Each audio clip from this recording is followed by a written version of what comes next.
아니, 한국인들은 왜 줄을 안 서는 거죠? 이 나라는 기본적인 교양조차 없다는 말인가요? 여기 한국인들의 줄 서는 모습을 보고 학을 떼고 말았다는 프랑스 여성이 있습니다. 한국인들의 질서의식은 전 세계 최고라고 해도 과언이 아닌데, 그렇다면 그녀가 한국에서 대체 어떤 장면을 목격했던 것일까요? 안녕하세요. 저는 프랑스 출신의 미셸이라고 합니다. 최근에 저는 한국으로 여행을 가게 되었고, 이 경험은 정말 제 인생을 송두리째 흔들어 놓으며 큰 충격을 주었는데요. 왜냐하면 한국은 전 세계에서 오직 자신들만이 보여줄 수 있는 놀라운 모습들을 보여주며 그간의 제 인생에 큰 교훈과 깨달음을 주었거든요. 일단 제가 뜬금없이 여행을 결심한 이유는 바로 프랑스의 개인주의적이고 예민한 분위기에 지쳤기 때문이었습니다. 프랑스인들 대부분은 너무나도 예민했고 한치의 관용도 용납하지 않는 사람들이었기에 저는 이곳에서 마치 로봇이 된 것 같은 느낌마저 들었거든요. 그러다 마침 저는 한국인 지혜에게 초대를 받게 되었고 이는 매우 좋은 기회라고 생각되었기에 곧바로 한국으로 여행을 떠나게 된 거였습니다. 지혜는 제가 속해 있는 프랑스 지사로 단기 파견을 왔던 직장 동료로 약 1년간 저와 함께 일하며 우정을 쌓았던 좋은 친구였는데요. 그런데 지혜는 분명 좋은 사람이었지만 가끔가다 도통 이해를 할 수가 없는 행동을 하곤 했습니다. 바로 그녀는 대중교통에서 줄을 서 있거나 자리에 앉아 있다가 노약자를 보면 자리를 비켜준다거나 하며 쓸데없는 짓을 했거든요. 자신도 무거운 짐을 가지고 있는 상황이었음에도 지혜는 꼭 자신들보다 약해 보이거나 불편해 보이는 사람이 있으면 기꺼이 자리를 양보했고 그녀의 행동을 본 저를 포함한 다른 프랑스인들은 지혜가 자신의 목도 챙기지 못하는 바보라고 생각할 수밖에 없었어요. 개인주의 문화가 팽배한 프랑스에서는 노인이 줄을 서 있던 무거운 짐을 짊어지고 있던 아무튼 자신의 일이 아니므로 별다른 신경을 쓰지 않거든요. 또한 한국인 지혜는 줄을 서 있다가 새치기를 당해도 그저 저 사람이 급한 일이 있겠지라는 태도로 그러한 새치기까지 묵인하는 도저히 이해를 하려야 할 수가 없는 모습을 보이기도 했는데요. 프랑스에서는 설사 새치기를 한 사람이 급한 사정이 있다고 해도 아무튼 그건 제 일이 아니므로 절대로 그러한 새치기를 용인하지 않습니다. 개인주의 문화가 팽배한 프랑스에서는 상대방의 사정보다는 제가 조금이라도 손해를 보지 않는 상황이 훨씬 더 중요하기 때문이죠. 그래서 저는 바보 같은 모습만을 보이며 자꾸만 손해를 보는 지혜에게 핀잔도 줘봤습니다. 하지만 그럴 때마다 그녀는 늘 한국에서는 자신보다 어려운 상황에 처해 있거나 불편한 사람에겐 배려를 해주는 게 당연시 여겨진다고 대답하며 자신도 프랑스에 와서까지 이러고 싶지는 않았지만 노약자에게 양보를 하는 게 몸이 배어버린 것을 어떻게 하냐며 울상을 지었는데요. 저는 그런 지혜를 보고 그녀는 분명 착한 사람이긴 하지만 아무튼 자신의 권리도 제대로 못 챙기는 멍청이일 뿐이라고 생각했습니다. 그리고 개인주의 문화에서 살고 있는 모든 프랑스인들은 저와 같은 생각을 했을 거라고 100% 확신하죠. 아무튼 저는 애초에 여행을 결심한 상태기도 했고 그렇게 오랜만에 지혜를 보기 위해 한국행 비행기에 탑승하게 되었습니다. 일단 저는 지혜를 만나기로 한 날보다 이틀 먼저 한국에 도착했는데요. 저는 지혜를 보는 것도 좋지만 뭔가 혼자서 한국 이곳저곳을 경험해보고 싶다는 생각이 들었거든요. 그리고 그렇게 도착한 한국에서 저는 한국은 생각보다 매우 놀라운 국가라는 것을 단번에 깨닫게 됩니다. 일단 버스를 탈 때만 해도 그랬습니다. 사실 저는 프랑스에 있을 때 웬만해서는 버스를 이용하지 않았는데요. 프랑스 버스는 정시성이라는 것을 아예 기대할 수가 없을 뿐더러 노선도 매우 제한적이거든요. 1시간은 좋게 걸어서 버스 정류장에 도착한다고 해도 버스는 예정보다 1시간이나 늦게 오는 경우가 허다하기에 프랑스인들은 무리를 해서라도 자가용을 구입할 수밖에 없습니다. 그러나 한국은 대중교통에서부터 프랑스와는 차원이 다른 모습을 보여주고 있었습니다. 일단 저는 한국의 지도 앱을 통해 제가 어떤 버스를 탑승해야 하는지에 대한 완벽한 정보를 얻을 수 있었는데요. 한국은 버스 위치, 도착 시간 및 탑승 인원에 대한 정확한 정보를 제공하는 실시간 GPS 추적 시스템을 모바일 맵과 통합한 상황이었고 이러한 지도 모바일 앱을 통해 모든 정보를 간편하게 받아볼 수 있었거든요. 그런데 뭔가 이상했어요. 제가 선택할 수 있는 버스 정류장은 두 가지가 있었는데 한 정류장은 엄청난 인파가 버스를 기다리고 있고 또 다른 정류장은 대기 인원이 한 명도 없었음에도 지도 앱은 수많은 인파들이 대기를 하고 있는 버스 정류장에서 버스를 탑승하라고 지시하는 거 아니겠어요? 저는 한국이 개발했다는 이 지도 시스템이 잘못 만들어지기라도 한 건가 싶어 매우 혼란스러워졌는데요. 이 많은 줄을 전부 기다리고 버스에 탑승하다면 분명 도착 시간은 더 늘어날 수밖에 없거든요. 저는 한국의 기술력은 아직 이러한 예상치 못한 변수를 고려할 능력까진 갖추지 못하고 있는 건가 싶었지만 그래도 저는 한국을 끝까지 믿고 지도 앱이 지시한 대로 사람이 많은 버스 정류장에서 기다려보기로 했어요. 그리고 제가 대기한 지 5분도 안 돼요. 놀라운 일이 벌어지기 시작했죠. 왜냐하면 한국 버스는 이곳 정류장에 수많은 인파들이 몰려있는 것을 미리 알기라도 한 것처럼 촘촘한 버스 배차를 통해 승객들을 빠르게 실어 나르기 시작했거든요. 반면에 사람이 없던 정류장에는 그동안 어떤 버스도 정차하지 않았습니다. 그리고 저는 나중에야 이건 우연이 아닌 한국이 괴물 같은 기술력을 개발한 덕분에 일어난 일이라는 것을 깨달을 수 있었습니다. 왜냐하면 한국은 AI 기반 동적 스케줄링 시스템을 이용하여 AI를 통해 실시간 승객 수요, 교통 상황, 날씨를 분석하여 버스 노선과 일정을 실시간으로 최적화하고 있었거든요. 즉 한국에서는 대중교통을 기다리는 모든 사람들이 실시간으로 최소한의 대기시간과 최대 효율성을 보장받는 게 당연했던 것입니다. 이번과 같은 경우도 서울의 버스 네트워크는 이 시간대의 버스 정류장에는 승객들의 수요가 급증한다는 것을 미리 예측했고 또 버스 정류장에 설치되어 있는 AI 카메라를 통해 승객들이 몇 명이나 대기하고 있는지를 파악한 상태였다고 하는데요. 덕분에 자동 배차 시스템을 통해 버스 배차가 늘어날 수 있었고 저는 한국을 믿고 지도 앱의 지시를 따른 덕분에 빠르게 버스에 탑승할 수 있게 된 것입니다. 하지만 문제는 지금부터였습니다. 제 한국의 놀라운 기술력의 감탄은 일련의 사건으로 인해 경멸의 감정으로 바뀌고 말았거든요. 바로 제가 버스줄을 기다리고 있는데 웬 젊은 한국인 남성이 제멋대로 줄 맨 뒤에 있는 할머니에게 자신의 자리를 양보해 주려는 거 아니겠어요? 저는 갑자기 지혜가 생각이 나면서 답답한 감정이 밀려옴과 동시에 자신의 알량한 도덕적 만족감을 위해 다른 사람들에게 피해를 주는 이 남성에게 짜증이 밀려왔습니다. 생각해보세요. 이 한국인 남성이 할머니에게 자리를 양보해주면 이 남성 뒤에 있던 사람들 모두는 줄이 한 칸씩 밀리는 셈이었고 그렇게 된다면 할머니께 자리를 양보하는 것을 원치 않는 모든 사람들마저 강제적으로 자리를 내어주는 셈이 되거든요. 이건 프랑스에서는 절대로 볼 수 없는 모습이었고 그렇게 저는 이 한국인 남성에게 화를 내고 말았습니다. 이봐요. 당신이 이 노인에게 자리를 양보해줄 생각이라면 당연히 당신은 맨 뒤로 이동해야 하는 거 아닌가요? 저는 이 노인에게 자리를 양보해줄 생각이 없음에도 제 앞에 서 있는 당신이 자리를 비켜준 탓에 저까지 줄이 밀리게 생겼잖아요. 당신의 자리에 대한 소유권은 당신이 할머니께 자리를 양보해줌과 동시에 사라지고 말았으니 당신은 마땅히 맨 뒤로 이동해야 해요. 그런데 무슨 반박이라도 할 거라고 생각했던 한국인 남성은 이내 정말 예상치도 못한 반응을 보이는 거 아니겠어요? 그는 유창한 영어를 구사하며 충격적인 말을 해오기 시작했거든요. 네, 당연히 그럴 생각입니다. 그런데 할머니는 지팡이를 짚고 계시며 거동도 제대로 못하는 상태입니다. 그러니 제가 할머니를 부축할 수 있도록 조금 비켜주시겠어요? 그는 자신은 당연히 맨 뒤로 이동할 생각이었으므로 저의 다소 날선 발언에는 관심조차 없다는 듯 오직 맨 뒤에 있던 할머니를 앞으로 부축해주는 것에만 관심을 보였고 저는 그의 당연하다는 듯한 배려의 모습에 정말 기가 찰 따름이었습니다. 분명 버스는 빠른 배차를 통해 계속해서 오긴 했지만 그만큼 사람들도 엄청나게 빨리 늘어났기에 그는 할머니께 자리를 양보해준 대가로 십수분은 시간을 버려야 했는데요. 그럼에도 생전 처음 보는 그리고 앞으로 다시 볼 가능성도 없는 노인을 위해 기꺼이 시간을 헌납하다니 이건 정말 바보 같은 모습처럼 보였습니다. 하지만 한국의 놀라운 점은 여기서 끝이 아니었습니다. 제 뒤로 줄을 서 있던 한국인들은 자리를 양보한 젊은 남성과 무언가의 이야기를 나누더니 이내 맨 뒤로 이동하려는 남성을 강제로 붙잡아 자신들의 앞자리에 서게 해주었거든요. 아무래도 다른 한국인들 또한 할머니 때문에 줄이 늘어나는 것쯤은 개의치 않는 모양이었는데요. 이러한 한국인들의 하나 같은 배려에 대한 공감 덕분에 할머니께 자리를 양보했던 남성은 자신이 할머니께 자리를 양보해준 것처럼 다른 한국인들에게 자리를 양보받은 모양이었습니다. 이게 도대체 말이나 되는 상황이란 말인가? 개인주의 문화가 팽배해 있는 프랑스에서는 이건 절대로 불가능한 모습이고 저는 아무래도 한국인들은 겉으로만 착한 척을 하는 위선자들일 수도 있겠다고 생각했는데요.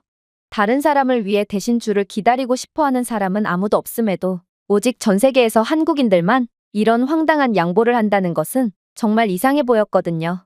아무튼 그렇게 저는 제가 원하던 대로 조금의 손해도 보지 않고 버스에 탑승하게 되었습니다. 역시나 한국 버스는 놀라웠어요. 한국인 승객들은 남녀노소 할 것 없이 현금이 아닌 스마트워치나 스마트폰을 태그함으로써 버스 요금을 지불했고, 덕분에 매우 빠른 버스 승하차 속도를 보여주었거든요. 프랑스에서는 아직도 현금으로 버스 요금을 지불하는 경우가 많고, 거스름돈을 받거나 버스 티켓을 끊어주는데 많은 시간이 낭비되고 있는 게 사실입니다. 그러나 프랑스는 이러한 한국과 같은 NFC 인프라를 도저히 구현해내지 못하고 있고, 그야말로 발전이 정체되어 있죠. 하지만 한국은 눈만 돌리면 놀랍도록 최첨단의 인프라를 어디에서든 찾아볼 수 있다는 점을 보면 한국은 분명 프랑스의 인프라 수준을 아득히 뛰어넘은 것처럼 보였습니다. 그렇게 저는 목적지에 도착했고, 타는 듯한 갈증을 느껴 편의점에 들어가게 되었어요. 그리고 저는 한국 편의점에 들어가자마자 경악을 금치 못하고 말았죠. 왜냐하면 이곳 편의점은 무인으로 운영되고 있었고, 최첨단 결제 인프라를 구축해둔 상태였기에 줄을 설 필요가 전혀 없었거든요. 고객은 그저 편의점에서 물품을 고른 후 바코드에 물품을 스캔한 뒤 결제를 마무리하면 됐는데요. 그런데 한국인들은 여기서도 지갑에서 카드를 꺼내는 법 없이 그저 자신의 스마트워치나 스마트폰을 태그함으로써 결제를 3초 만에 끝내버렸기에 저는 줄을 전혀 서지 않고도 손쉽게 물건을 구매할 수 있었습니다. 이건 프랑스에서는 정말 기대조차 하지 못하는 모습이었기에 저는 그저 입을 떡 벌릴 수밖에 없었는데요. 일단 프랑스에서는 아직도 현금 결제가 성행하고 있고, 직원은 거스름돈 계산에 엄청난 시간을 사용하므로 계산줄은 끝도 없이 늘어서 있는 게 당연하거든요.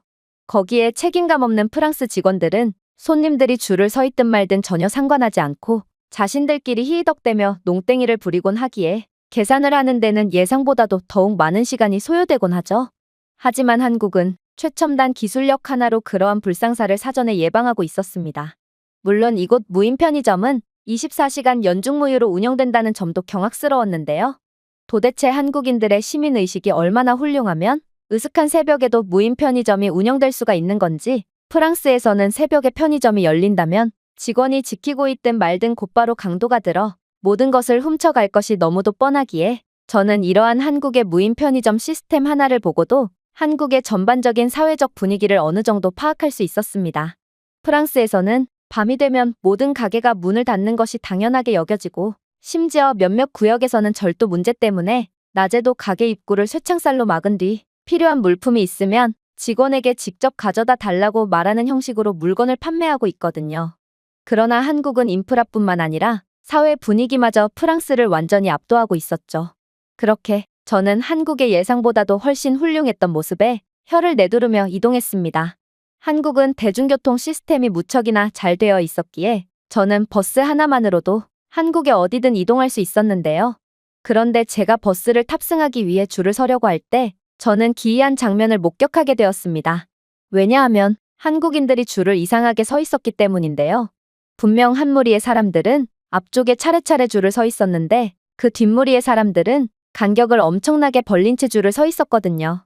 이게 대체 무슨 기괴한 방식의 줄서기란 말인가? 저는 이게 무슨 상황인지를 곰곰이 생각하게 되었고, 결국 앞무리의 사람들과 뒷무리의 사람들은 서로 다른 버스를 기다리는 거라고 결론을 내리게 되었는데요. 그래서 저는 앞무리의 사람들 중에 가장 뒤에서 줄을 서게 되었습니다. 그리고 역시나 제가 생각한 방식이 맞았는지 뒷무리의 사람들 중 제게 줄을 잘못 섰다고 면박을 주는 사람은 단 한 명도 없었어요.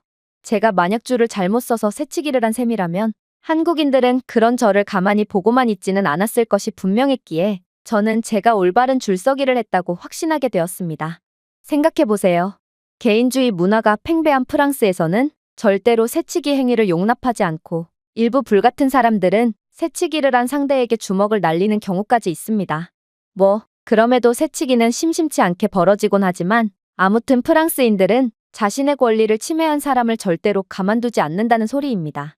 그런데 한국인들이라고 새치기를 가만둘 리가 없었고, 저는 한국식 줄서기 방식을 완전히 이해했다는 생각에 마치 한국인이라도 된 것처럼 기쁜 마음이 들었어요. 그리고 재밌게도 저는 이틀간 혼자서 한국 이곳저곳을 돌아다녔는데 이러한 앞무리와 뒷무리가 분리되어 있는 줄서기 방식은 어디에서나 보였고, 그럴 때마다 저는 앞무리의 가장 뒤에 줄을 설므로써 한국식 줄서기 방식에 완전히 녹아들었습니다. 그렇게 알찬 이틀이 지났습니다. 저는 드디어 지혜를 만나게 되었고, 지혜는 여전히 제게 환한 미소를 지어주며 반갑게 맞이해 주었는데요. 그리고 제가 한국에 왔으니 선물로 맛있는 음식을 대접하겠다며 저를 한 번화가로 데려가더라고요. 그런데 그렇게 지혜를 따라 도착한 음식점에서도 제가 버스 정류장에서 봤던 것처럼 줄이 토막나 있는 상태로 존재하는 거 아니겠어요? 저는 이러한 줄에 어떻게 대응해야 하는지를 정확하게 알고 있었고, 그렇게 늘 그래왔던 것처럼 맨 앞무리에 맨 뒤에 줄을 서게 되었는데요. 그리고 저는 지혜에게 한국식 줄서기 문화에 완전히 적응한 제 모습을 칭찬받을 수 있을 거라 생각했기에 지혜를 돌아보며 싱긋 미소를 보내게 되었습니다. 그런데 지혜는 그런 제 모습을 보고 칭찬을 해주기는커녕 마치 바퀴벌레라도 본 것처럼 질색을 하며 도대체 지금 뭐 하는 거냐고 따져 묻는 거 아니겠어요? 미셸, 지금 뭐 하는 거야? 너는 프랑스에서 있을 때 새치기를 절대로 용납하지 않는다며 그렇게나 분노하곤 했잖아. 내가 새치기를 당할 때면 내가 직접 가서 새치기를 한 사람에게 불같이 화를 내곤 했지. 그런데 그랬던 내가 새치기를 하다니 이건 정말 믿기지가 않아. 저는 도대체 그녀가 무슨 말을 하는지조차 이해가 안 갔습니다. 제 뒷무리에 있는 사람들은 아무래도 포장이나 다른 볼일을 보기 위한 사람들이고 매장에서 식사를 하는 사람들은 앞무리에 줄을 서는 게 맞거든요. 그게 한국식 줄서기 방식이죠. 이게 새치기라면 그동안 저는 버스를 타면서 몇 번씩이나 새치기를 한 셈인데 한국인들이 그런 저를 가만둘 리가 없었습니다. 하지만 지혜는 이런 제 주장에 실소를 터뜨리며 충격적인 말을 건네오기 시작하더군요. 미셸, 만약 이렇게 토막줄을 서지 않고 사람들이 처음부터 끝까지 줄을 길게 늘어뜨려 선다면 이곳 근처를 지나는 사람들의 통행에 방해된다는 생각은 안 해봤어? 한국인들은 다른 사람들의 통행권을 보장하기 위해 이렇듯 줄을 띄엄띄엄 선 것일 뿐이야. 그리고 내가 버스 정류장에서 새치기를 했어도 아무런 핀잔이나 항의를 듣지 않은 건 그저 내가 외국인이라서 그런 거야. 내가 말하지 않았어? 한국인들은 사정이 있거나 급한 상대를 보면 그들에게 기꺼이 자리를 양보해주는 사람들이라고 말이야. 내가 프랑스에서 다른 사람들에게 자리를 양보해준 것도 그런 이유에서지. 지금도 똑같은 상황이야. 한국인들은 고의적으로 새치기를 하는 사람들에게는 국물도 없지만 잘 모르거나 사정이 있는 등 고의성이 없는 경우 그러한 실수를 너그럽게 봐주는 사람들이거든. 한국인들은 실수에 의한 새치기 때문에 더 오랜 시간을 기다려야 하는 상황보다 고의적으로 자신의 권리를 침해하는 사람들을 훨씬 더 나쁘게 보지. 그러니 딱 봐도 외국인인 내가 새치기를 한 상황에 아무도 뭐라고 하지 않았던 거야. 내게 새치기에 대한 고의적인 의도가 없었다는 건 너무도 명백하고 한국인들은 이러한 상황에 야박하게 반응하는 사람들이 아니거든. 저는 순간 심장이 철렁 내려앉는 듯한 기분이 들었습니다. 저는 제가 한국에 처음 왔을 때 젊은 남성에게 새치기를 하지 말라며 강하게 항의를 했던 경험이 떠올랐고 또 그 외에도 프랑스에서 새치기만 보면 눈알이 뒤집어져 화를 냈던 경험들이 줄줄이 떠오르기 시작했어요. 그런데 이렇듯 새치기에 매우 예민한 제가 그동안 한국에서 상습적으로 새치기를 한 셈이었다니 이건 도저히 받아들이기 버거운 현실이었습니다. 그리고 한국인들은 대체 어떻게 이런 식으로 줄을 설 수가 있는지 저는 어쩌면 한국인들의 교양 수준은 이미 프랑스를 아득히 뛰어넘은 지 오래기에 저는 감히 한국인들을 이해할 수조차 없을 것 같다는 생각이 들었어요. 프랑스에서 이런 식으로 토막줄을 설 경우 당연히 넓게 벌어진 틈 사이로 수많은 새치기들이 들끓을 것이 분명하고 또 애초에 개인주의적인 프랑스인들은 남들의 통행권이 보장이 안 되든 말든 전혀 상관도 하지 않으므로 이렇듯 남을 배려하는 토막줄을 설 리가 없습니다. 그러나 한국인들은 남을 배려하겠다는 목적하에 이러한 아름다운 문화가 계속해서 이어져 내려오고 있다니 저는 이제야 지혜가 프랑스에서 했던 바보 같은 행동들을 어느 정도 이해할 수 있었죠. 저를 비롯한 프랑스인들은 생전 처음 보는 사람들에게 자리를 양보하는 지혜를 보고 바보라고 생각했지만 현실은 한국인 지혜가 정말로 바보였던 것이 아닌 프랑스의 수준이 그만큼 낮았기 때문에 그렇게 느꼈던 거였습니다. 그렇게 저는 얼굴이 홍당무가 된 채로 토막줄 맨 뒤로 쓸쓸히 이동했습니다. 그리고 음식도 먹는 둥 마는 둥 하며 제 바보 같은 행동을 후회했죠. 지혜는 너무 신경 쓰지 말라며 한국인들은 제 실수를 이해하고 아무도 저를 탓하지 않을 거라고 위로해줬지만 그러기엔 저는 한국에 오자마자 못난 꼴을 보인 상황이었거든요. 아무튼 그렇게 저는 한국에서 꽤 즐거운 시간을 보냈습니다. 예민하고 배려 없는 프랑스와는 달리 한국은 빠른 속도로 돌아가는 사회와 정겨운 사람들의 성품이 공존하는 희한한 곳이었고 저는 이러한 한국의 아름답고 흥미로운 매력에 완전히 빠질 수밖에 없었습니다. 저는 다시금 냉정한 사람들만이 존재하는 프랑스로 돌아가야 한다는 사실에 깊은 슬픔을 느꼈지만 다음 휴가에 꼭 다시 한국을 찾아오겠다는 결심을 하며 그렇게 인천공항으로 가는 지하철에 탑승하려고 했어요. 그런데 그렇게 제가 지하철에 탑승함과 동시에 놀라운 일이 벌어지기 시작했습니다.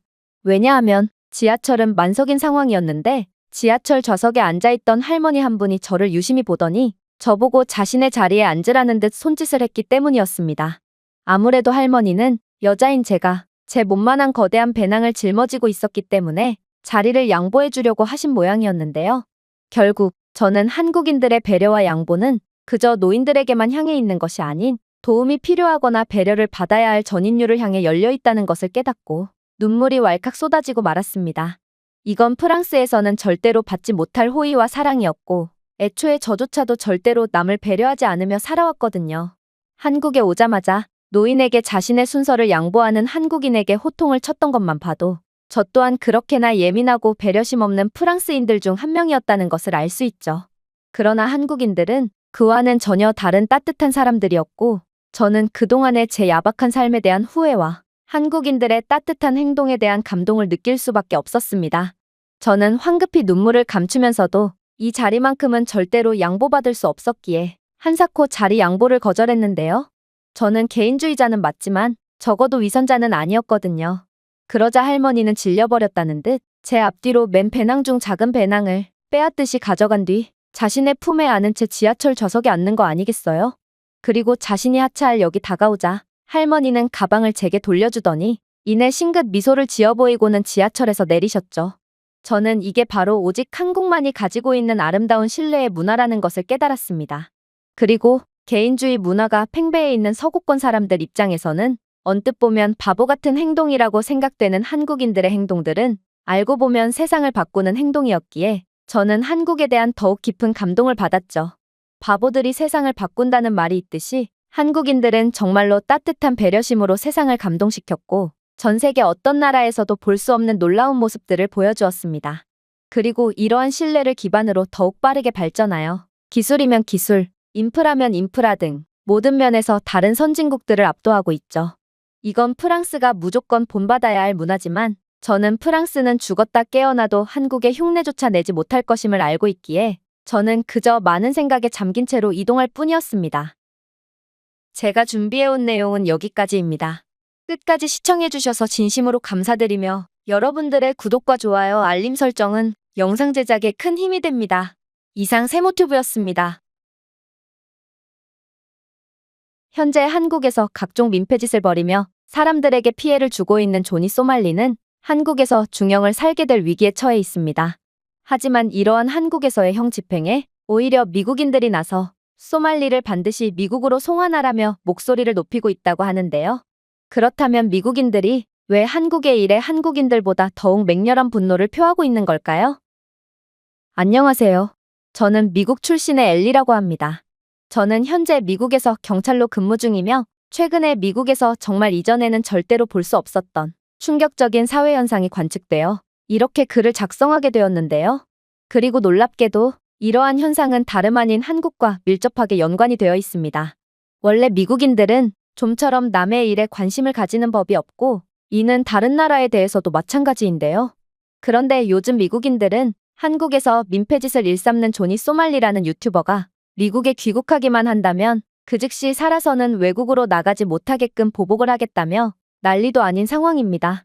자신의 일이 아니면 신경조차 안 쓰는 미국인들이 도대체 어째서 이런 남의 나라에서 벌어진 일에 분노하며 엄청난 관심을 기울이고 있단 말인지 저는 이러한 상황이 도저히 이해가 가지 않았는데요. 현재 한국에서는 소말리에 대한 관심이 약간은 사그라든 것처럼 보이는데 오히려 미국인들이 한국인들보다 더 난리인 상황이거든요.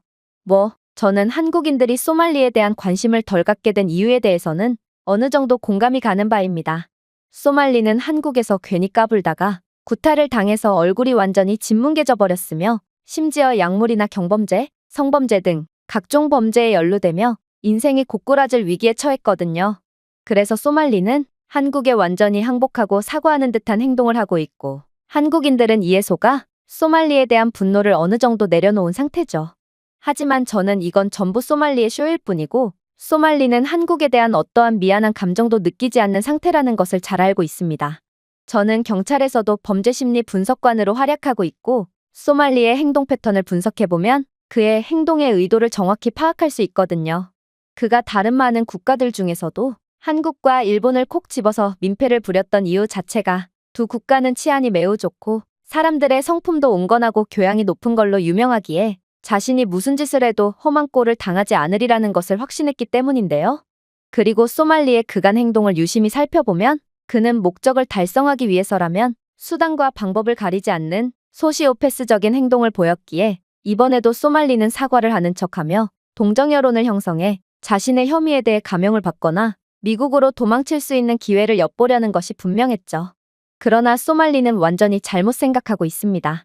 왜냐하면 그는 현재 미국 내의 분위기를 완전히 모르고 있는 눈치고 만약 그가 미국으로 돌아오게 된다면 아예 생존 자체를 못하게 될 수도 있는 상황이거든요. 즉 소말리는 한국에서의 여러 혐의들이 인정되어 감옥에 수감되는 것이 오히려 조금이라도 삶을 연명할 수 있는 유일한 방법이라는 것입니다. 일단 소말리가 미국으로 돌아오기만을 가장 학수고대하고 있는 존재는 바로 미국 내의 한인 갱단입니다. 많은 분들이 한국 같은 잘 사는 국가 출신의 사람들이 무슨 이유로 미국에서 갱단 활동이나 하는 거냐고 반문하실 것 같은데요.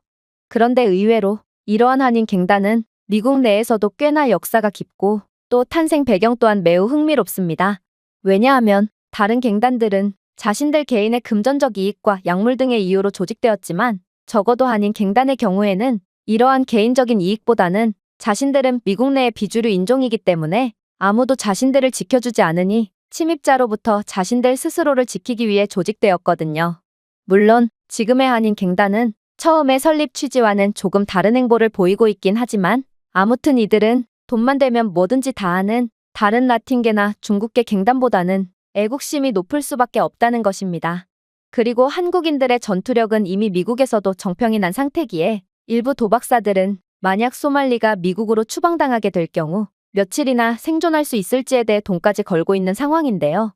실제로 LA 한인타운의 한국인들은 미국 경찰들 사이에서 전설처럼 내려오는 믿기지 않는 강력한 모습을 보여준 바가 있었기에 한인 갱단들이 소말리를 어떻게 찾을 것이며 또 어떤 조치를 취할 것인지에 대해서 더욱 많은 이목이 끌리고 있습니다.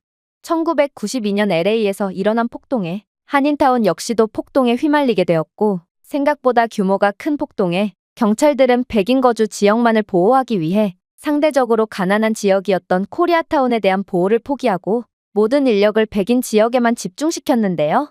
그런데 모든 외신들이 코리아타운은 흑인들의 압도적인 숫자에 의해 완전히 쑥대밭이 되어버릴 거라고 예상했던 것과는 달리 한국인들은 자기 자신을 방어해내는 데 성공했죠.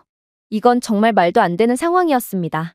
전문적인 교육을 받은 경찰들조차 압도적인 물량 공세를 펼치는 흑인 폭도들을 도저히 막지 못하고 방어선이 뚫리는 경우도 허다했는데 어떻게 한국인들은 그러한 진압 교육을 받지 않았음에도 폭도들을 막아낼 수 있었다는 말인가요?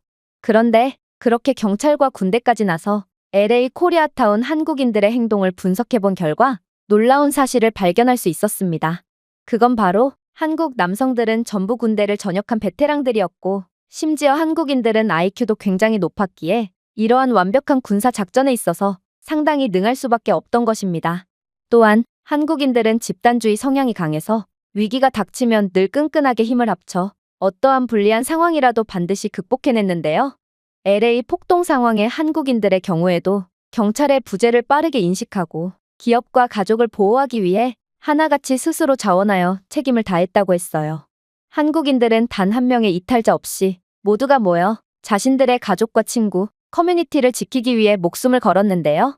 이에 더해 한인타운의 한국인들 중에는 장교 출신이나 저격병 출신 등 징병제 국가 출신답게 다양한 보직의 엘리트 예비군들이 즐비해 있었기에 이들은 더욱 놀라운 모습을 보여주기 시작했죠. 한국인들은 군대에서 배웠던 대로 옥상과 높은 지대를 관찰 및 방어 지점으로 정한 뒤 침입자에 대한 전술적 우위를 점했다고 했는데요. 또한 코리아타운을 구역 단위로 쪼갠 뒤 특정 구역을 순찰할 그룹을 할당하여 전방위적이고 전술적인 감시태세를 구축했다고 했습니다. 특히나 옥상 방어의 경우 저격병 출신의 무장한 예비역 상점 주인이 맡고 실제로 폭도들을 향해 위협 사격까지 가하는 등 만약 거리를 더 좁혀 들어온다면 다음 탄알은 내 이마에 박힐 것이다라는 강렬한 메시지를 남겼기 때문에 흑인들은 도저히 코리아타운만은 습격할 수 없었다고 하더라고요. 이건 정말 말도 안 되는 전략과 방어 체계였습니다. 생각해보세요. 고지 위치와 조직적인 구역 설정은 군사 시나리오에서나 볼 수 있는 방어 전술이고, 이는 군사적 전술에 대한 깊은 이해도가 필수적으로 수반되어야 하거든요. 하지만 한국인들은 군대에서 전역한 지 십수년이 지났더라도 높은 IQ를 바탕으로 성공적으로 방어를 해낸 것입니다. 하지만 한국인들의 가장 놀라운 점은 따로 있습니다. 그건 바로 무기 및 도구의 천재적인 활용성이었죠. 일단 미국은 총기를 소지하며 스스로를 지켜야 하는 국가로, 당연히 대부분의 한국 상점 주인들도 자기 방어를 위해 총기를 소유하고 있었는데요. 그런데 한국인들과 다른 국가의 사람들의 다른 점이라면, 한국인들은 자신들에게 남는 여분의 총기를 아직 소유하고 있지 않은 유학생들에게 나눠주었다는 것입니다. 물론 유학생들마저 자신들의 이웃을 위해 목숨 걸고 나선다는 것도 매우 놀라웠지만, 자신의 목숨과도 같은 총기를 남에게 나눠주는 모습은 분명 매우 감동적인 장면이었어요. 그리고 이러한 한국인들의 끈끈한 모습은 남에게 조금의 호의라도 베풀려고 하지 않는 개인주의에 찌든 미국인들에게 큰 울림을 주기도 했죠. 아무튼 한국인들은 소화기와 같은 도구를 연막탄으로 활용한다든지, 차량과 가구를 이용해 바리케이드를 만들어 침입자의 속도를 늦추고 위협에 대응할 수 있는 시간을 더 번다든지 하며 무궁무진한 무기 응용성을 보여주었는데요. 혼란스러운 환경에 적응하고 가용할 수 있는 모든 자원을 사용하는 한국인들의 능력은 분명 이들이 타고난 사람들이라는 것을 보여줬고, 코리아타운 내의 한국인들의 숫자를 고려해본다면 이들은 사실상 전문적인 진압 훈련을 받은 미국 경찰들보다도 우수한 성과를 거둔 셈이었기에, 미국 경찰은 한국인들의 폭도 진압 모습을 훈련 과정 개정에 참조하기까지 했습니다. 차이나타운 등의 몇몇 외국인 밀집 거주 지역에서는 한국인들의 이러한 놀라운 저력을 참조하여 자경대 결성에 대한 매뉴얼까지 제정했다고 하는데요. 그러나 제 개인적인 의견으로는 그 누구도 한국인들과 같은 모습을 보여줄 수는 없을 것이 분명합니다. 한국의 상점 주인들은 자신들이 판매하는 식량과 물을 전부 내놓았고, 또 공구점을 운영하는 한국인은 무기로 사용할 만한 여러 도구들을 무료로 공급하며 방어에 만전을 가할 수 있도록 했거든요. 심지어 한국인들은 자신들의 이웃들을 지키기 위해 밤까지 세워가며 경계 근무를 섰다고 하는데, 도대체 이 정도로 남에 대한 희생정신을 보여줄 수 있는 사람들이 어디에 있단 말인가요?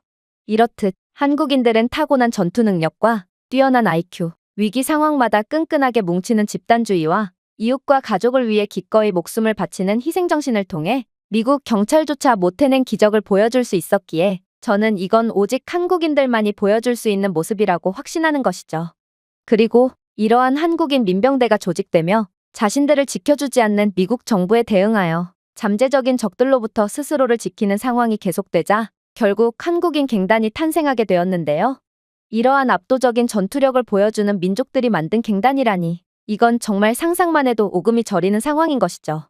그런데 그런 사람들이 소말리를 잡아서 한국에 대한 복수를 하겠다는 게 지금 상황이므로, 만약 소말리가 미국에 들어온다면 그는 일주일도 안 돼서 곧바로 위치를 추적당한 뒤 이 세상 사람이 아니게 되어버릴 것이 분명하죠. 하지만 놀랍게도 소말리를 노리는 사람들은 한국 갱단들만이 아닙니다. 바로 미국인들 또한 소말리가 미국에 돌아오는 즉시 이마에 바람구멍을 내주겠다며 단단히 벼르고 있기 때문인데요. 도대체 남이 나라 일에 어째서 오히려 미국인들이 더욱 분노를 하는 거냐고 궁금해하실 분들도 계실 텐데, 이건 생각보다 간단한 이유입니다. 바로 한국에 대한 미국인들의 호감과 소말리는 절대로 건드려서는 안 될 미국의 정신을 건드렸기 때문이죠. 일단 미국인들의 한국에 대한 호감은 역대 최고를 기록한 상황인데요. 그건 바로 한국 문화의 인기에 힘입어 한국에 대한 긍정적인 이미지가 형성된 탓도 있지만, 한국은 미국의 가장 중요한 동맹국이기 때문입니다. 사실 한국이 없었다면 미국은 대중정책을 펼치는 과정에서 꽤나 큰 타격을 입었을 수도 있는데요. 그러나 한국은 세계 최강의 기술 강국으로 미국에 지속적으로 중요한 반도체와 배터리를 공급해 주었기에, 미국은 기술 패권도 지키고 중국을 더욱 효과적으로 압박하며 중국과의 패권 다툼을 최대한 빨리 승리로 끝내버릴 수 있었습니다. 물론 한국은 경제 규모 또한 세계에서 가장 큰 국가 중 하나기에 미국의 가장 중요한 무역 파트너이자 혼란한 국제 정세를 함께 이끌어 나갈 가장 중요한 국가라고 할 수 있죠. 이러한 한국의 중요성 덕분에 이번에 대통령으로 당선된 트럼프 또한 지속적으로 한국을 언급했고, 한국은 미국에 있어서 가장 중요한 동맹국이라며 한국에 손을 들어줬는데요. 이렇듯 미국 대통령들이 계속해서 한국을 언급하며 힘을 실어준 탓에 요즘 미국인들 사이에서는 한국하면 미국의 형제국가라는 인식이 강하고, 이런 형제를 건든 존이 소말리에 대한 엄청난 분노를 느낄 수밖에 없는 것입니다. 특히나 만약 소말리 하나 때문에 미국과 한국의 관계가 멀어진다면 그건 미국 입장에서도 엄청난 타격으로 작용하므로 더더욱 소말리에 대한 곱지 않은 시선을 보낼 수밖에 없죠. 하지만 미국인들이 한국의 편을 들며 한국인들보다 더욱 화를 내는 이유는 바로 소말리는 건들면 안 되는 것을 건드렸기 때문입니다. 그건 바로 소말리가 평화의 소녀상까지 희롱하는 절대로 해서는 안 될 짓을 해버렸기 때문인데요. 사실 평화의 소녀상에 대한 의미는 한국인들에게 그 무엇보다도 중요합니다. 한국의 위안부들은 일본에 의해 성적으로 학대당했고, 이는 일본의 제국주의에 대한 한국의 슬픈 역사와도 관련이 있는 부분인데요. 그런데 더욱 중요한 건 미국 역시도 이러한 평화의 소녀상처럼 학대받고 차별받은 자들을 추모하는 공간이 따로 마련되어 있을 뿐만 아니라 한국인들이 이러한 약자를 끝까지 기억하고 추모하는 것처럼 미국인들도 이러한 숭고한 행위를 아주 중요하게 생각한다는 것입니다.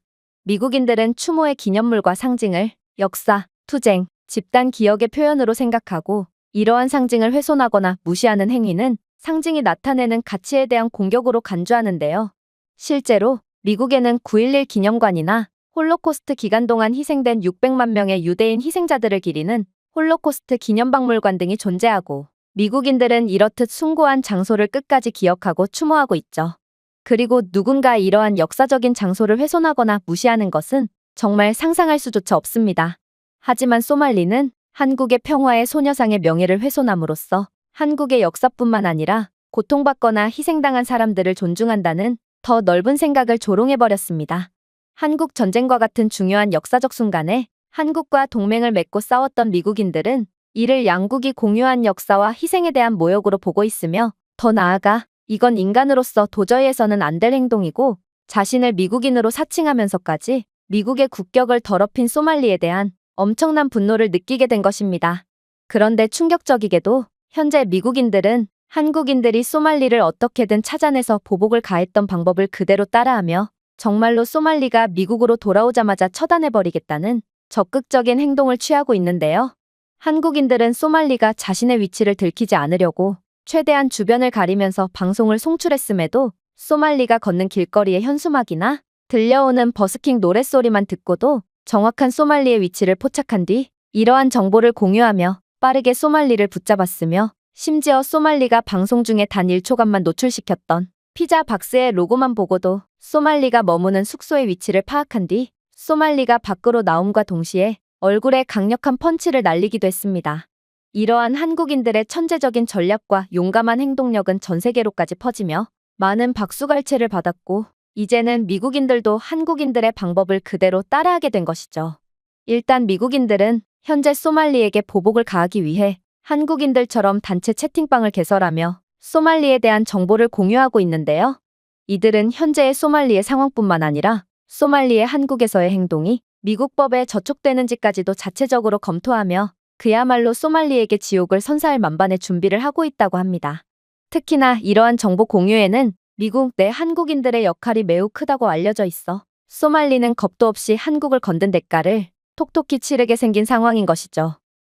몇몇 분들은 저보고 그래도 경찰이면 뭐라고 해야 하는 거 아니냐며, 명색이 경찰인데 이대로 소말리가 미국 땅을 밟자마자 보복을 당하는 것을 지켜보고만 있을 거냐고 물을 수도 있을 것 같은데요. 그러나 현실적으로 미국 경찰이 소말리를 위해 해줄 수 있는 건 없습니다. 한국은 경찰 시스템은 전 세계 최고라 어디서든 5분 안에 출동할 수 있지만, 미국은 경찰에 아무리 신고를 한다고 해도 사건이 합당하다고 생각되지 않으면 인력 부족을 이유로 출동을 거부하는 국가거든요. 또한 경찰서 숫자의 한계 때문에 출동하는데도 상당히 오래 걸리죠. 오죽 공권력이 부족했으면 미국은 $1,000 이하 절도 범죄는 벌금도 없이 전부 봐주고 있겠어요?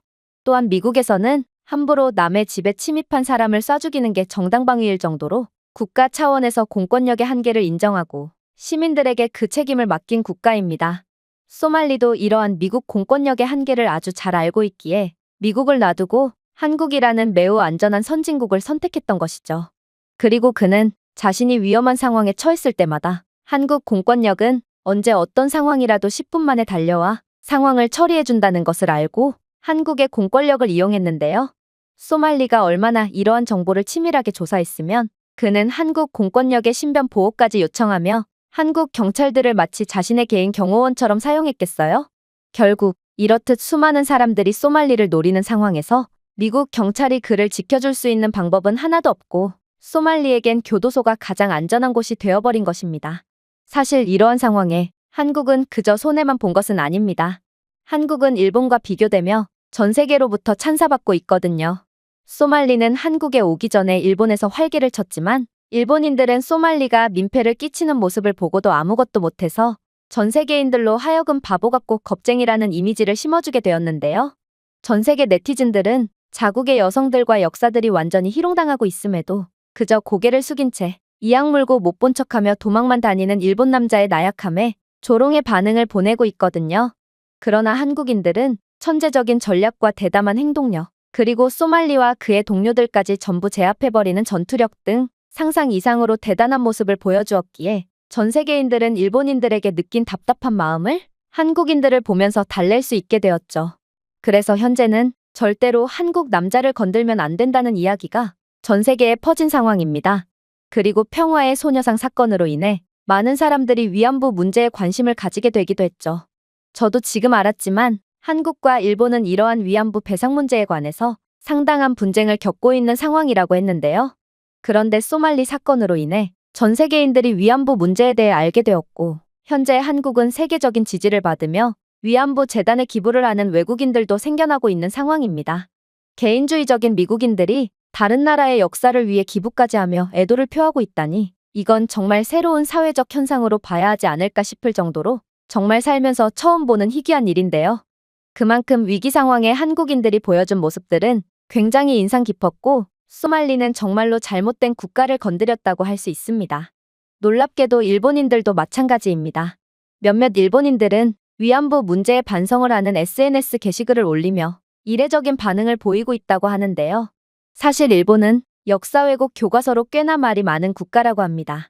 그래서 대부분의 일본인들은 이러한 왜곡된 역사 교육을 통해 위안부는 그저 돈을 받고 몸을 판 매춘부인 줄 알고 있다고 하죠. 그런데 이번 사건으로 인해 많은 일본인들이 위안부의 실체에 대해 깨달았고 반성하는 일본인들도 속출하고 있다고 하는데요. 또한 자신들은 소말리에게 한국보다도 호되게 당하고 나라 자체가 완전히 희롱당했음에도 아무런 대응도 하지 못했는데 한국은 자신들과는 달리 소말리에게 멋지게 복수를 하는 장면을 보고 상대적 박탈감과 좌절감을 가지는 일본인들도 엄청나게 많아졌다고 합니다. 일본인들은 자신들은 이제 정말로 한국에 완전히 밀리는 국가가 되어버렸다며 절망의 반응을 보이고 있다고 하죠. 이렇듯 한국은 위기를 완전히 기회로 바꿔버리는 능력이 있는 무시무시한 나라고 저는 한국의 이러한 놀라운 모습에 혀를 내두르고 있는데요. 아무래도 한국이 세계적인 민폐 유튜버 조니 소말리를 완전히 황금 고블린쯤으로 만들어버린 것은 소말리가 멍청해서가 아닌 한국인들이 너무나도 똑똑하고 특별한 존재이기 때문인 것 같습니다. 제가 준비해온 내용은 여기까지입니다. 끝까지 시청해주셔서 진심으로 감사드리며 여러분들의 구독과 좋아요, 알림 설정은 영상 제작에 큰 힘이 됩니다. 이상 세모튜브였습니다. 한국은 해외로 노동력 수출이나 하는 빈민국입니다. 그런데 이런 나라가 도대체 무슨 강점이 있단 말인가요? 여기 한국은 기대할 것이 전혀 없는 후진국이라고 주장하는 독일군 장교가 있습니다. 그런데 그녀는 그러한 한국에 대한 편견에 사로잡혀 있던 와중 한국에 관한 충격적인 영상을 시청하게 되었고 결국 그 자리에서 선체로 굳어버리고 말았다고 하는데요. 그렇다면 그녀가 대체 어떤 영상을 시청했던 것일까요? 안녕하세요. 저는 독일 출신의 앙케라고 합니다. 저는 현재 독일군 장교로 복무 중이고 조국을 지키는 신성한 일을 한다는 점에서 엄청난 자부심을 가지고 있는데요. 하지만 이러한 제 조국에 대한 자부심은 최근에 일어난 일련의 사건으로 인해 완전히 박살이 나고 말았습니다. 그건 바로 한국 때문인데요. 개발자로서 그 누구보다 엄청난 커리어를 자랑하고 있던 여동생 마리가 돌연 한국 기업으로부터 이직 제안을 받았다며 자신은 이 제안을 받아들이고 한국에서 살 거라는 충격적인 말을 해왔거든요. 이건 정말 말도 안 됐습니다. 독일은 유럽에서 최고로 부유한 국가고 기술력 또한 유럽을 선도하고 있어서 유럽인들 대부분은 독일에서 일자리를 가지는 것을 꿈처럼 여기며 수많은 유럽인들이 독일로 몰려오고 있거든요. 그런데 독일 최고의 인재인 마리가 돌연 한국 같은 가난한 국가로 떠나겠다니 이건 마리가 협박을 당했거나 미치지 않고서는 절대로 불가능한 선택이었습니다. 저는 군인이기 때문에 꽤나 보수적인 가치관을 갖고 있다는 점은 인정하겠습니다. 하지만 제겐 나름의 그럴 만한 이유가 존재합니다. 바로 제 할아버지는 젊으셨을 적에 광산회사에서 일하셨고 수많은 한국인 노동자들을 직접 경험한 분이셨기 때문이죠. 할아버지께서는 당시 수많은 한국인 노동자들이 독일 광산 노동자로 보내졌고 간호사 인력 역시도 대거 독일로 보내졌다고 했는데요. 이렇듯 너무나도 가난해서 인력을 해외로 수출하는 나라가 불과 수십 년 만에 역으로 독일로부터 인력을 수입해오게 되었다니 이건 지나가는 개도 안 웃을 말도 안 되는 소리였습니다. 물론 할아버지께서는 한국인들에 대한 엄청난 칭찬을 하시긴 했어요. 당시 한국뿐만 아니라 여러 개발도상국들에서 독일로 인력을 수출했지만 다들 게으름을 피우고 툭하면 일이 힘들다며 놀러나가기 바빴다며 독일의 이러한 해외 노동자 정책은 실패로 돌아가는 듯 보였다고 했는데요. 그러나 오직 한국인들만은 유일하게 다른 외국인 노동자들과는 완전히 다른 모습을 보여줬다고 했습니다. 한국인들은 어떤 상황에서도 근면성실했고 극한의 조건에서도 늘 서로 힘을 합치며 역경을 이겨냈다고 했거든요. 당시 독일에는 다른 서구권 국가들처럼 유색인종이나 저개발 국가에 대한 차별과 무시가 만연해 있었지만 한국인들의 이러한 상상을 초월하는 성실함과 국가와 가족을 위해서라면 기꺼이 한 몸을 바치겠다는 아름다운 희생정신은 모두를 감동시켰다고 했는데요. 그래서 할아버지는 이러한 한국인 노동자들의 노고와 헌신을 수십 년이 지난 지금까지도 기억하시며 한국의 저력은 그 어떤 나라도 감히 흉내내지 못할 거라며 과거 회상을 하곤 하셨죠. 할아버지는 웬만해서는 칭찬이나 입에 바른 말을 하시는 성격이 아니었기에 그런 할아버지가 한국을 칭찬했다면 한국은 정말로 배울 점이 많은 국가임에는 틀림이 없을 것입니다. 하지만 상식적으로 그렇게나 가난했던 한국이 독일을 압도할 만큼 경제적으로 부유해졌다는 것은 도저히 믿기 어려웠습니다. 모든 것은 단계가 있기 마련이고 한 나라가 발전을 꾀할 때 다른 나라들은 가만히만 있지는 않으므로 이러한 국가 간의 경제적 격차를 극복하는 건 거의 불가능하다고 볼 수 있거든요.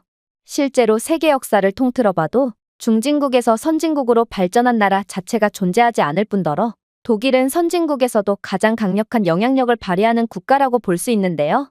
그런데 얼마 전까지만 해도 개발도상국이었던 한국이 중진국과 선진국의 벽을 뛰어넘어 이제는 독일의 인재들을 전부 빨아들이기까지 하는 지경에 이르렀다니 이건 5살짜리 어린아이도 안 믿을 법한 동화 같은 소리였어요. 하지만 마리는 단호했죠. 마리는 한국의 기술력은 이미 독일을 추월한 지 오래라며 독일은 특유의 보수적인 사회 분위기와 현재의 상황에 안주하려는 경향 때문에 기술력이 정체되었다고 했는데요. 따라서 자신은 더 이상 독일에서 배울 것이 없기에 한국으로 넘어가 더 훌륭한 인재로 거듭나고 싶다고 주장하더라고요.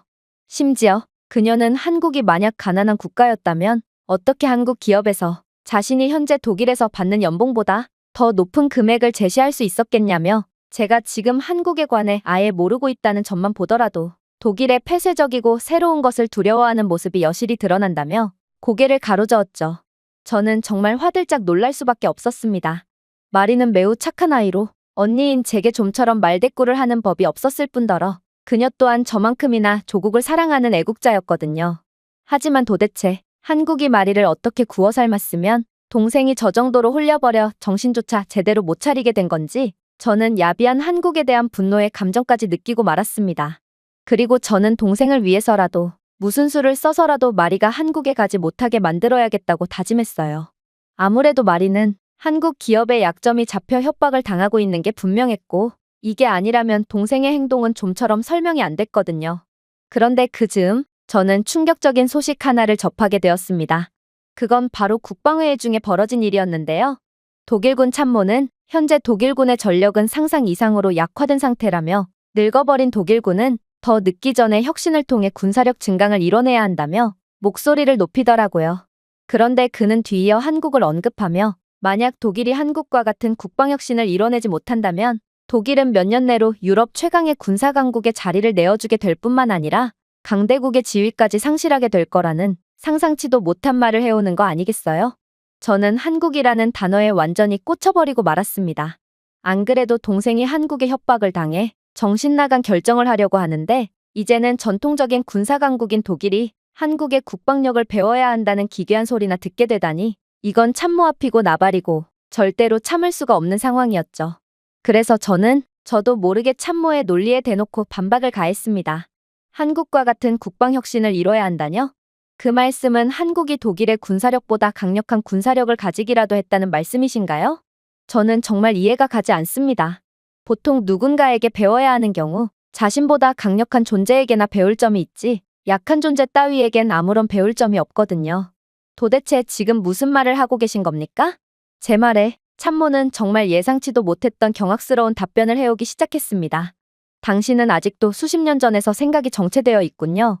물론 군인은 어느 정도의 보수적인 사고를 갖고 있어야 하는 건 맞습니다. 그러나 당신처럼 꽉 막힌 태도로 세상을 본다면 그리고 그런 자가 독일군의 간부라면 독일군의 미래는 암담하기만 하군요. 이미 정체되어 버린 독일군과는 달리 한국의 군대는 지속적으로 발전하고 성장하고 있습니다. 이들의 군사력 순위는 세계 5위로 이는 아시아 전통 군사대국인 일본을 추월한 수치인데요. 그런데 어떻게 이런 나라를 무시할 수가 있는 건지 저는 당신이 과연 장교로서의 자질이 있는지조차 의심스럽네요. 그런데 한국의 가장 두려운 점이 무엇인지 아십니까? 바로 한국의 군사력 순위는 계속해서 오르고 있는 추세일 뿐만 아니라 이들의 방산산업은 급속도로 거대해지고 있다는 점입니다. 분명 수십 년 전까지만 해도 탱크 한 대 없고 소총 한자루 못 만들던 한국은 이제는 독일의 방산산업의 파이마저 전부 빼앗아가고 있을 정도로 이들은 엄청난 방산 기술력을 가지게 되었거든요. 그리고 독일은 이 분야에서 꽤나 오랫동안 정체되었다는 것을 고려해본다면 한국은 이 추세대로 몇 년 내로 독일을 추월하여 방산 산업에서의 정상의 자리를 꿰차게 될 가능성이 높다고 볼 수 있습니다. 이러한 참모의 말에 회의실에 있던 모두는 고개를 끄덕이며 수긍하는 반응을 보이는 매우 이상한 태도를 보였는데요. 도대체 참모에게 아부라도 할 작정이란 말인가? 어떻게 이런 헛소리를 가만히 듣고 있기만 할 수 있단 말인지 저는 독일의 자존심을 위해 저라도 목소리를 높여야겠다고 생각했습니다. 글쎄요, 이건 정말 말이 안 됩니다. 현재 전 세계 국가들이 독일산 무기를 구매하기 위해 번호표를 뽑고 대기 중인데 도대체 여기에 한국산 무기 따위가 낄 자리가 어디에 있다는 말이죠? 물론 한국은 매우 성실하고 저력이 있는 국가라는 점은 인정하겠습니다. 하지만 이건 그저 한국은 유망주 국가일 뿐이라는 것을 의미하지 독일을 뛰어넘는 군사강국이라는 것을 의미하지는 않습니다. 초등학생 축구 유망주가 건장한 성인 국가대표팀 선수를 이길 수 있을 거라고 생각하시나요? 이건 말도 안 되는 궤변이라고요. 하지만 이러한 제 주장에 참모는 무슨 이런 형편없는 놈이 다 있냐는 듯 한숨을 푹 내쉬더니 이내 경악을 금치 못할 답변을 이어나가기 시작하더군요. 지금 전 세계가 독일산 무기를 구매하기 위해 번호표를 뽑고 기다리고 있다고요? 도대체 누가 그런 헛소리를 했단 말인가요? 지금 독일의 방산사업은 전례 없는 위기를 맞이했습니다. 독일의 주요 고객층이었던 국가들이 이제는 저렴한 데다 성능까지 훌륭한 한국산 무기를 구매하며 독일 무기를 외면하고 있거든요. 그리고 이러한 한국의 방산산업은 현재 급속도로 독일의 파이를 빼앗아가며 엄청나게 거대한 규모로 성장한 상태입니다.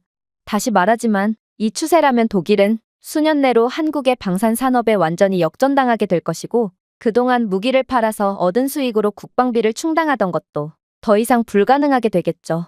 독일의 군대 시스템 자체가 괴멸 상태에 이르게 된다는 것입니다. 독일의 중요한 고객이었던 폴란드가 한국과의 대규모 방산 계약을 체결한 것을 좀 보세요. 이건 분명 독일이 가져갔어야 할 이익이었지만 이러한 이득은 한국이 독차지하게 되면서 우리는 거대 규모의 계약을 빼앗기고 말았습니다. 그러나 폴란드는 그저 시작일 뿐이죠. 폴란드의 경우처럼 우리의 중요 고객들은 계속해서 한국을 선택하고 있는 추세거든요. 그 대표적인 예로 호주를 들 수 있겠군요. 호주는 최근 들어 국방비에 엄청난 예산을 쏟아붓고 있는 국가로 호주는 독일산 무기를 여러 차례 구매한 중요 고객이기에 당연히 이번에도 독일산 무기를 선택할 것을 예상했습니다. 그러나 호주는 이러한 독일의 생각을 비웃기라도 하듯 고민조차 하지 않고 한국산 무기를 수입하는 대규모 계약을 맺게 되었죠. 그 이유가 대체 뭘까요? 간단합니다. 한국이 만들어낸 K9 썬더 자주포는 첨단 성능을 자랑할 뿐더러 검증까지 된 무기이기 때문이죠. K9 썬더는 첨단 탄약을 사용하여 분당 최대 6발을 발사할 수 있는 52구경 155mm 대포와 40km 이상의 항속거리를 자랑합니다. 또한 자동 화재 제어 시스템과 신속한 대응 기능으로 현대 전투 시나리오에 매우 중요한 정밀한 이동식 화력까지 제공하죠. 거기에 더해 K9 자주포는 튀르키예, 노르웨이, 핀란드, 에스토니아에서 운용되며 다양한 지형과 기후에서 그 효과를 입증했고 전 세계적으로 수천 대가 판매되며 이미 그 신뢰성이 입증된 무기입니다. 이는 독일의 세계 최강이라고 불리는 펜저하우비츠 2000 자주포와도 별반 다르지 않은 성능 수준입니다.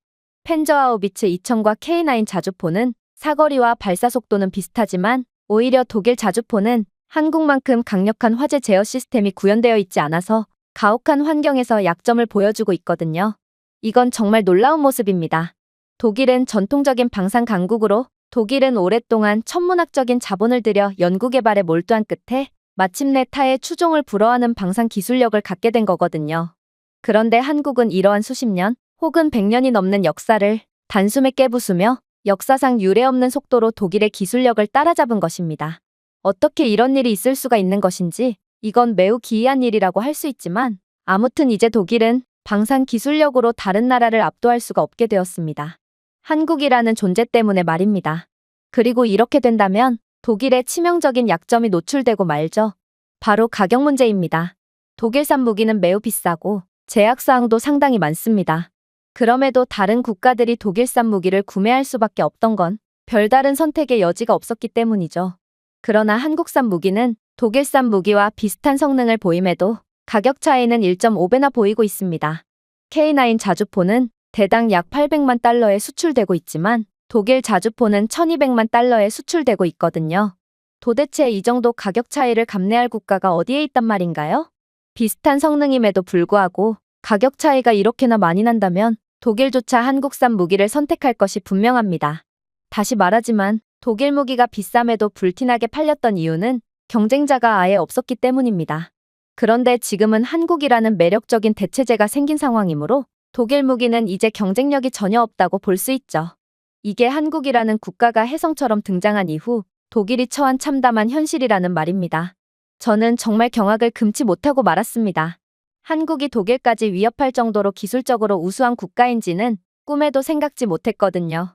그러나 제가 현실을 외면하고 있던 사이 지금의 한국은 전통 기술 강국인 독일에 맞불을 놓으며 독일이 챙겨온 막대한 이익을 그대로 가져오고 있던 것입니다.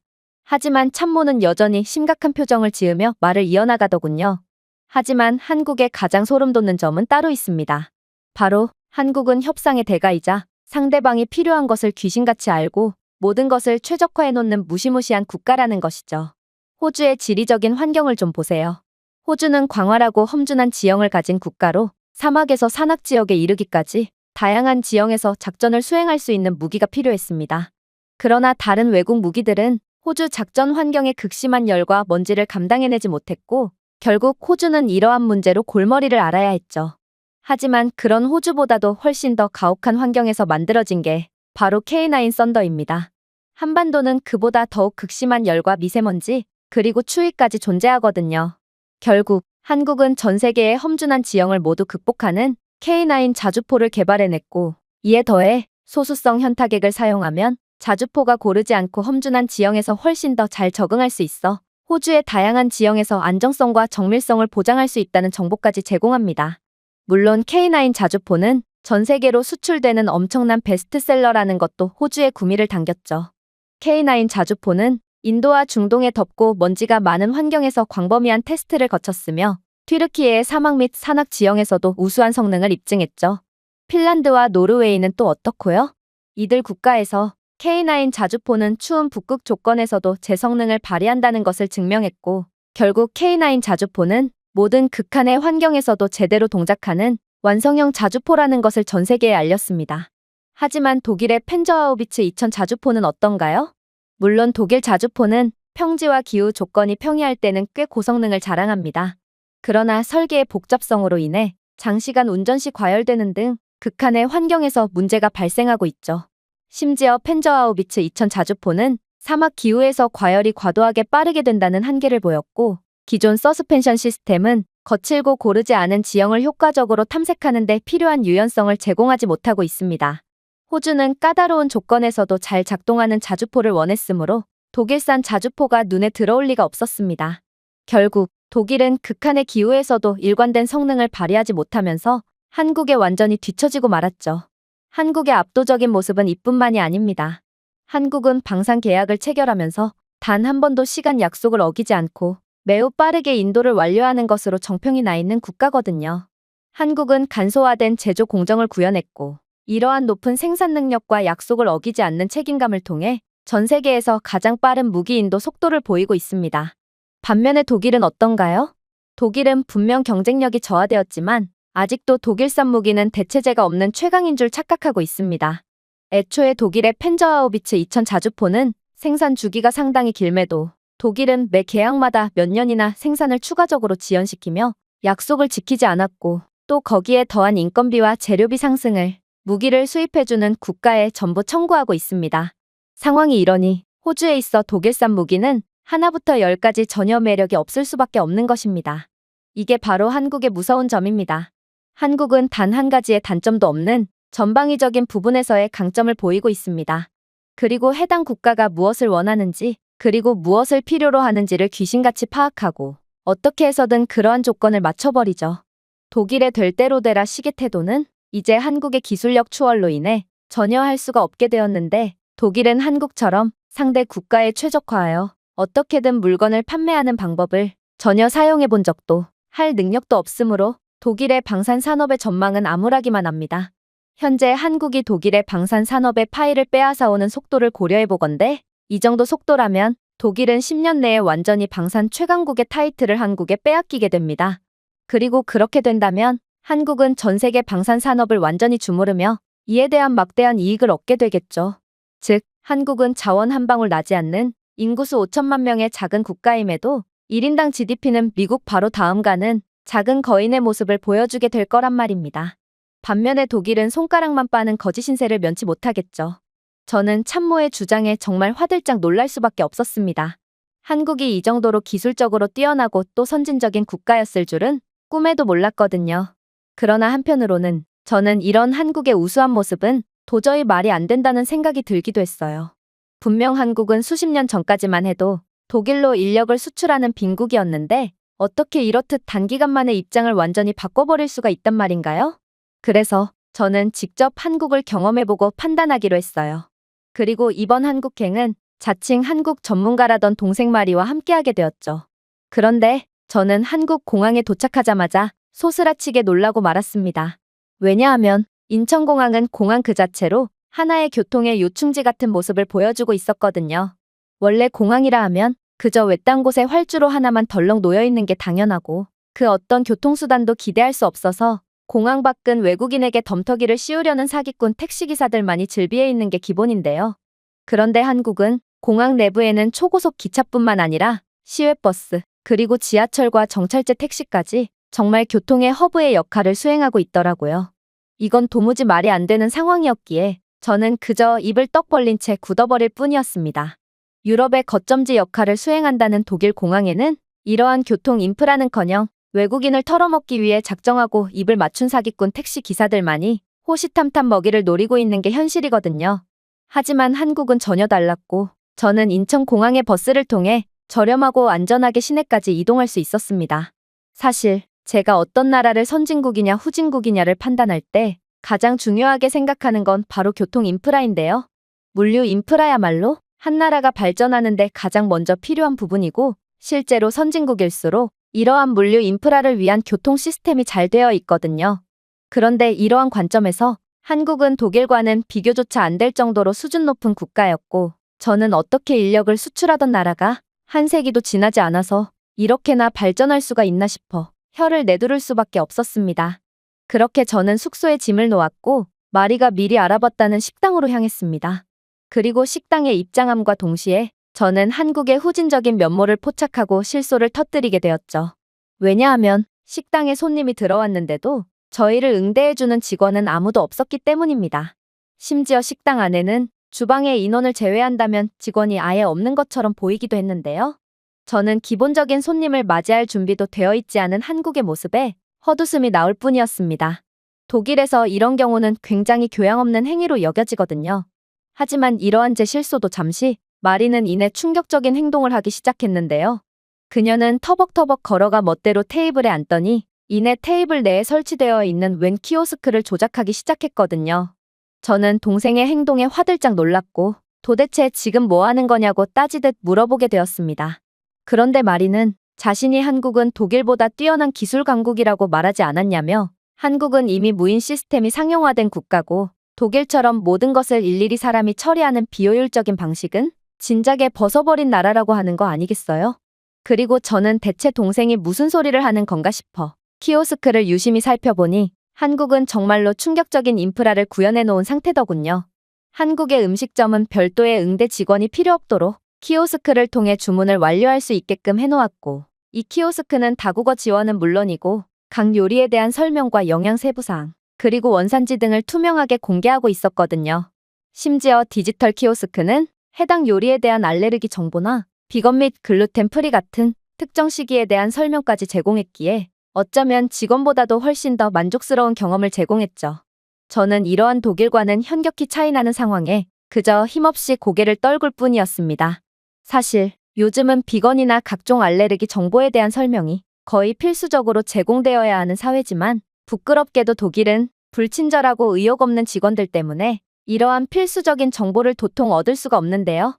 직원들은 이러한 정보를 요구받으면 팁을 줘야만 자세한 설명을 해주겠다는 어처구니 없는 답변을 건네고 있고 실수로 숟가락을 떨어뜨렸을 경우도 팁을 주지 않는다면 매장 내 숟가락이 부족하니 손으로 음식을 먹으라는 소리나 하고 있으니 독일인들은 이러한 불친절한 사회 분위기에 매우 지친 상태죠. 그런데 한국은 이러한 디지털 키오스크라는 환상적인 인프라를 갖추고 있었고 이건 매장 입장에서는 인건비를 절약해서 이익이고 손님 입장에서는 팁을 제공하지 않아도 완벽한 서비스를 제공받을 수 있기에 서로가 이익인 최고의 인프라였습니다. 하지만 아직 놀라기는 일렀습니다. 마리는 주문을 하다 말고 제가 먹을 음식은 제가 직접 고르라는 다소 이해할 수 없는 말을 해왔거든요. 아니, 자칭 한국 전문가라던 그녀가 도대체 무슨 이유로 한국에 대해 전혀 모르는 제게 음식 선택을 맡긴다는 것인가요? 하지만 저는 이내 마리의 의도를 이해하고 그저 머리를 감싸준 채 허공만을 바라보게 됩니다. 왜냐하면 이 키오스크에는 AI 추천 기능이 탑재되어 있었고 저는 독일인들이 먹고 반응이 좋았던 음식을 추천받을 수 있었기 때문인데요. 독일인들은 제육볶음과 비빔밥을 먹고 가장 좋은 반응을 보였다고 했기에 저는 비빔밥을 도전하게 되었죠. 역시나 한국은 끝까지 저를 실망시키지 않더군요. 제가 주문한 비빔밥은 주방에서 빠르게 조리되어 로봇 직원이 테이블로 직접 가져다 주었거든요. 독일에서는 음식이 나오기까지 1시간은 걸리는 게 기본이지만 한국은 5분도 안 되어 로봇 직원이 직접 음식을 내왔고 채소와 고기가 들어간 완전식품인 비빔밥은 영양만큼이나 맛의 조화도 완벽했기에 저는 한국 식당에서의 경험을 완전히 즐길 수 있었습니다. 몇몇 분들은 한국의 이러한 무인 시스템이 매우 냉정해 보인다며 반감을 보일 수도 있을 것 같은데요. 그러나 저는 한국은 어떻게 하면 손님들을 위해 최선의 서비스를 제공할 수 있을지에 대한 완벽한 연구를 하는 배려심 깊은 국가라고 확신할 수 있습니다. 왜냐하면 한국 식당에서는 테이블에 휴대폰 충전이 가능한 무선 충전기까지 구비되어 있었기 때문이죠. 사실 독일은 식당은 말할 것도 없고 카페에서조차 전기 콘센트를 함부로 이용했다간 곧바로 전기도둑 소리를 들으며 맹렬한 비난을 받게 되는 게 현실인데요.